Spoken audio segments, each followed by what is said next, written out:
Hello, welcome to, this is going to be our first polish video, and what we're going to do in this video is we have our working level, but it's a little static. The background is just a plain blue, and the map is black, so it looks a little static, so I want to make the background a little bit more dynamic.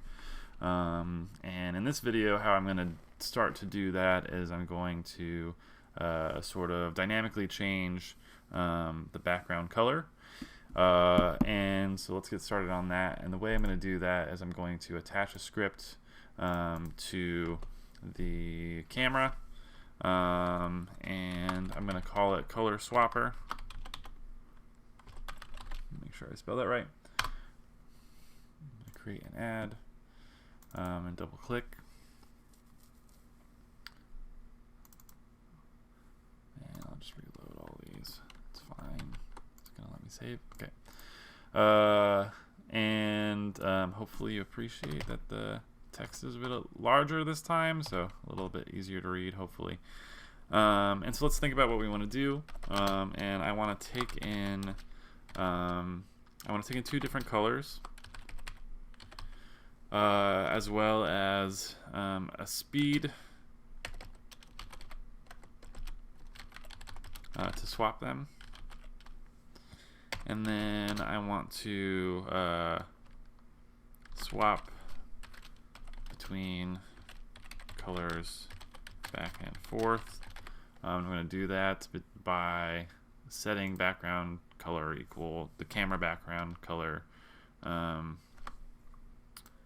Say swap background colors between two input colors. Okay, so let's first start. Let's name some public variables. So I'm going to do take in my two colors, so I can just write color and then hit enter. Make sure it's capitalized. We're gonna feed in a color, public color. We'll name it color 1 and color 2. So we just made two public colors there. We also want a speed, so I'm gonna do a public float, swap speed.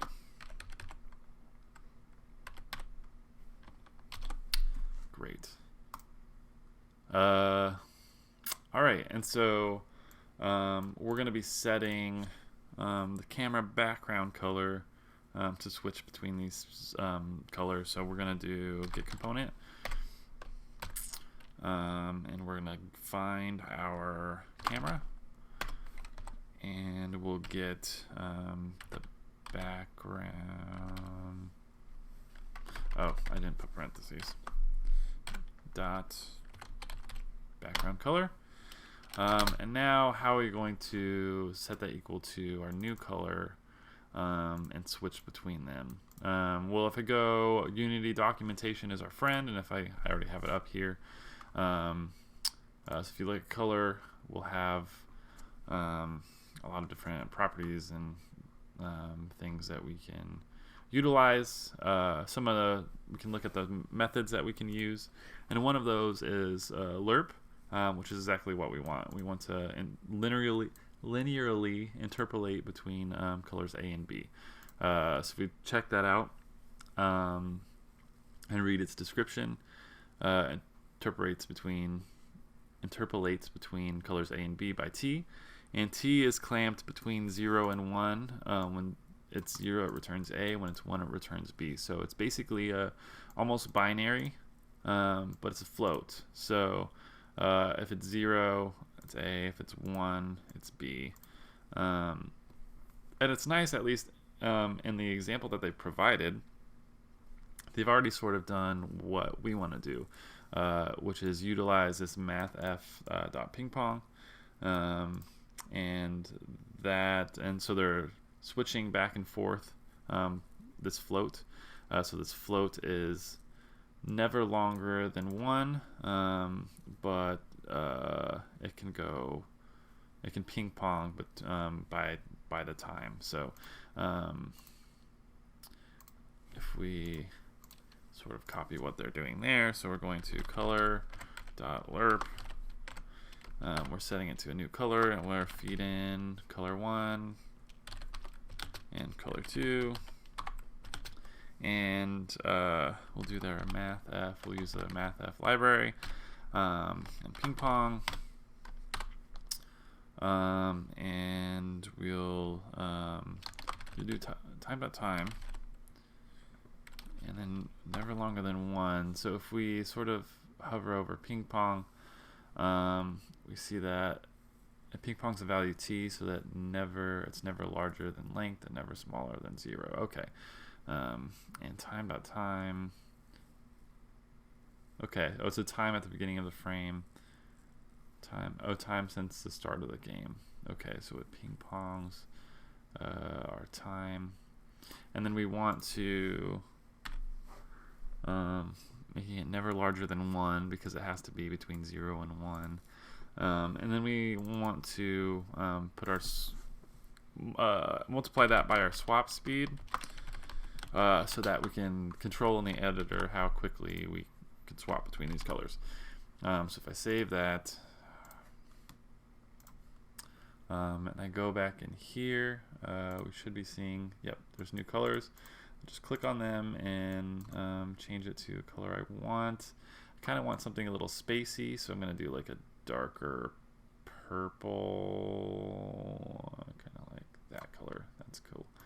And then maybe we can do some contrasting colors, maybe something like darker gray, like a grayish gold or something like that, just so we can really see the difference. And I didn't put my swap speed, so that's why it's multiplying everything by 0. So let's just make sure it's 1 or higher than 0. There it goes.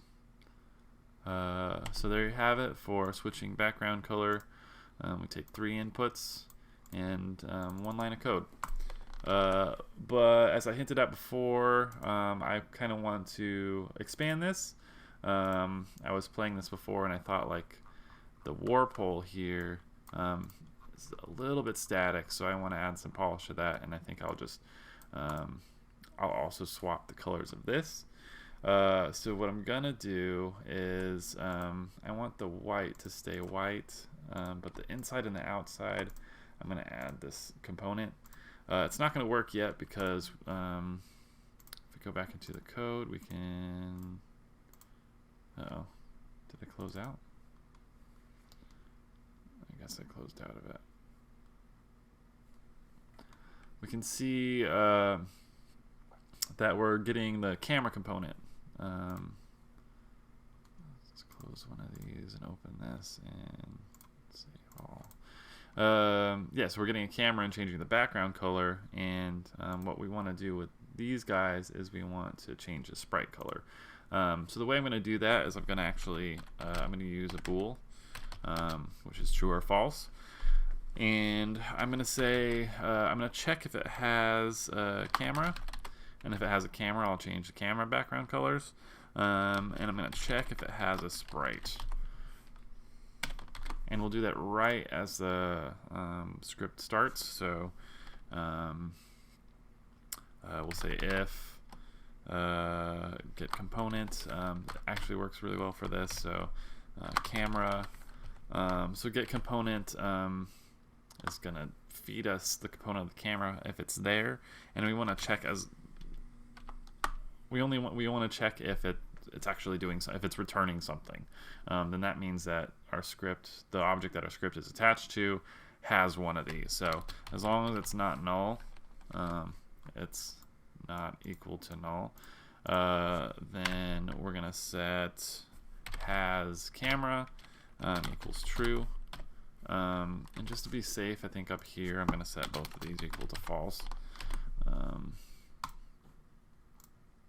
And then we want to do the same thing with the camera as with the sprite. So if we can get component, and we'll check for a sprite renderer. If we have a sprite renderer, then we check that it's not null. and then we say it has, has sprite is true. And then now we'll put some logic statements in for if you want to change the background color or the sprite color. So if has camera, then we can do this line. Else if it has sprite. I'm going to copy and paste this because it's exactly what we want, except for we're going to get a new component. So we're going to get the sprite renderer, and that doesn't have a background color, so it's going to complain, but it does have a color. And now we're setting this color equal to this interpolated color, and it should work. Something to note, just as if we have an object that both has a camera and has a sprite, both the background color and the sprite color of that is going to ping pong back and forth with the same colors. That's not really going to happen in how I organize things, so I'm okay with this, but that's something to know. Maybe you want to make it so it's like an else statement, so that doesn't ever occur, but hey, this works for us. And now we can check and look in our scene. Something spacey, maybe like a maroonish, and we're setting this equal to reddish. Ooh, that's kind of nice. Careful when you're changing these, like right now the transparency it's fully transparent because the default is 0, 0, 0, 0. So you want to make sure that's turned all the way up. And so what do we want to swap to? So maybe something lightish blue. That could be like, yeah, I don't know, something, mess around with it. Kind of like that. And we want to make sure, I thought it would be interesting to have like one that pulses quicker than the other, so maybe able to do like 10 here and like 5 there, so it goes at like different speeds. Like maybe like something offset, so maybe like 7 or something, so that it doesn't like, it's never in a complete loop. Oh wow, yeah, that's intense. And also I didn't change, so some of the transparency, on this blue color, make sure it's all the way up. And it's going really fast, so I'm just gonna like do maybe a 2 and 0.5. See, that looks better. Yeah, kind of like that. It's kind of crazy. All right, so that's our color swapper utility. You can attach it to anything with a sprite or a camera with the color background. Stay tuned for some more polished stuff.